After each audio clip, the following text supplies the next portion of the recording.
Olá, meus amigos, tudo bem? Como é que vocês estão? Amigos, amigas, amigas, amigos.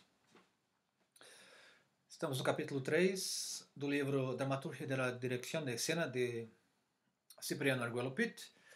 Capítulo 3, Princípios do Paradoxo Cênico. Falamos sobre o real e agora o título é Estranhamento. Preparados? Preparem o seu café, água, chá, vinho, o que quiserem.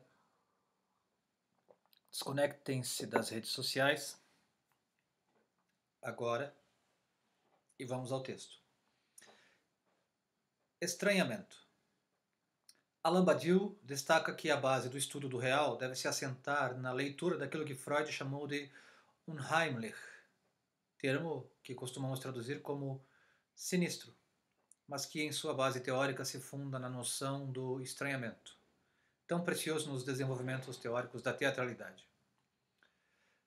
Citação de Freud. O familiar tornou-se estranho. Tudo que deveria permanecer oculto se manifestou. Diz Freud. Esse retorno do estranho ao familiar indica que o imprevisto surge sobre o conhecido, o que se estabelece por algum tipo de repetição, aquilo que não podemos controlar. Embora Freud distinga a diferença entre o campo da ficção e da realidade, é interessante pensar que a representação teatral opera sobre a noção geral de representação, razão pela qual podemos raciocinar de duas maneiras. 1. Aquilo que se apresenta como comparação a uma pessoa ausente. 2. Como aquele ausente que está presente pela segunda vez. A representação teatral marca esse hiato entre a apresentação como acontecimento presente, algo acontece, e como algo do passado, algo aconteceu. Embora na vida cotidiana o que está fora do esperado produza terror, no teatro é o que esperamos. Desmarcaremos o terror como gênero ou como medo paralisante para nos concentrarmos em uma leitura dos deslocamentos, embora o exemplo de Freud seja o conto The Sandman, de Hoffmann, no qual é contada a seguinte história. Um homem mau vem procurar as crianças quando elas não querem ir para a cama e joga um punhado de areia nos seus olhos, fazendo-as chorar sangue. Depois ele as coloca em um saco e as leva para a lua crescente para divertir seus filhos, que o esperam no ninho e têm bicos em forma de coruja para bicar os olhos. The Sandman, de Hoffmann.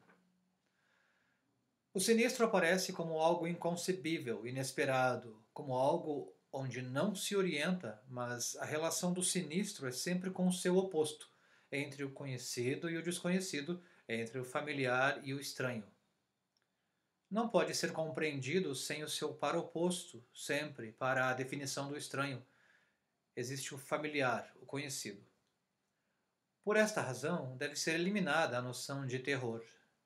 Em algumas traduções é chamado de o sinistro, mas evidentemente tem carga negativa em nossa língua. Por isso, parece oportuno perturbar e forçar a leitura ao estranhamento. A leitura não é unívoca, tem múltiplas interpretações, pois o que há de particular no sinistro é a sua duplicidade. Na história de Hoffmann, o menino acredita que se não dormir, o homem da areia arrancará seus olhos.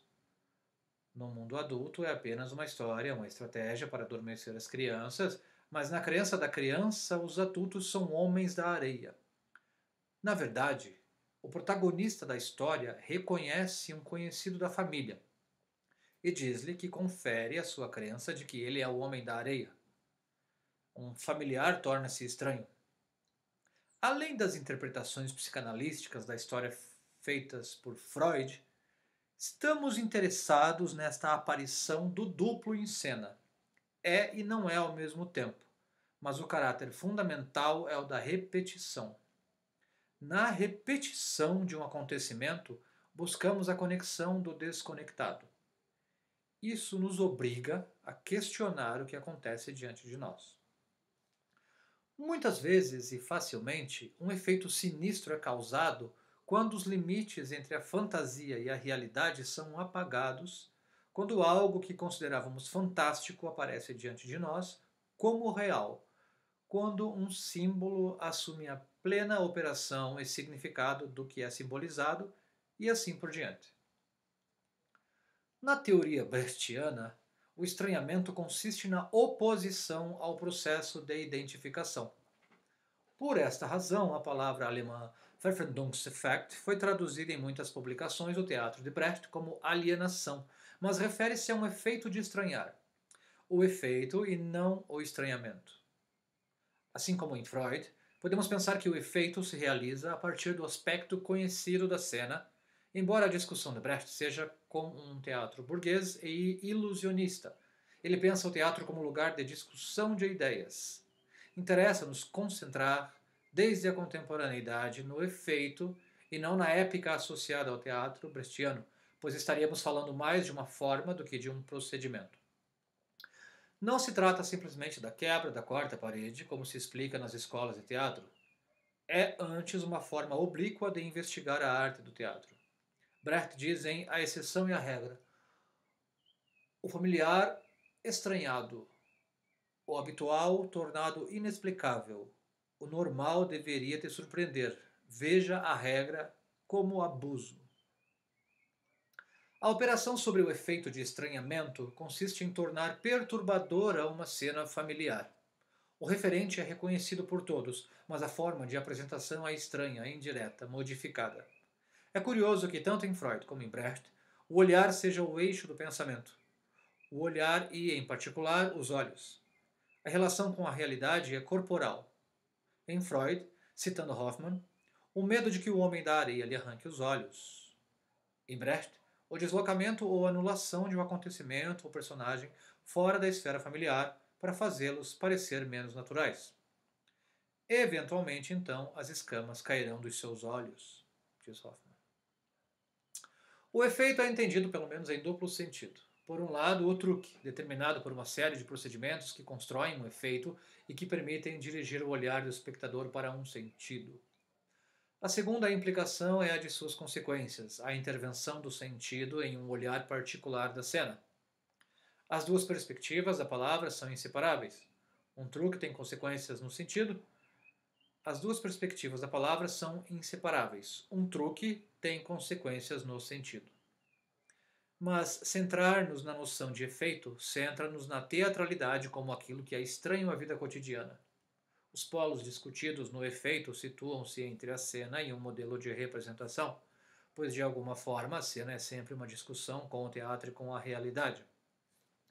Na arte contemporânea, o estranho da experiência permite revisitar de forma diferente o que é familiar. O político está justamente no poder da metáfora e do processo de metaforização, pois a transferência para outros níveis de compreensão de um fenômeno que parece normal, cotidiano, nos faz vê-lo sob outra perspectiva. Novamente, na arte contemporânea, o estranho da experiência permite revisitar de forma diferente o que é familiar. O político está justamente no poder da metáfora e do processo de metaforização, pois a transferência para outros níveis de compreensão de um fenômeno que parece normal, cotidiano, nos faz vê-lo sob outra perspectiva. A ficção, nesta perspectiva, é um processo, não algo dado antecipadamente. É algo pelo qual entendemos de forma deslocada o que chamamos de realidade, e que se apresenta como uma representação dela, não apenas como uma imagem que corresponde, mas como um deslocamento, uma estranheza que nos faz forçar a compreensão e nos perguntar sobre o que é isso. Ficamos por aqui. Vamos ao próximo vídeo para a continuidade do capítulo 4, Experiência da Teatralidade. Já passamos da metade da leitura do livro. Não deixe de curtir o canal, ativar o sininho e um abraço.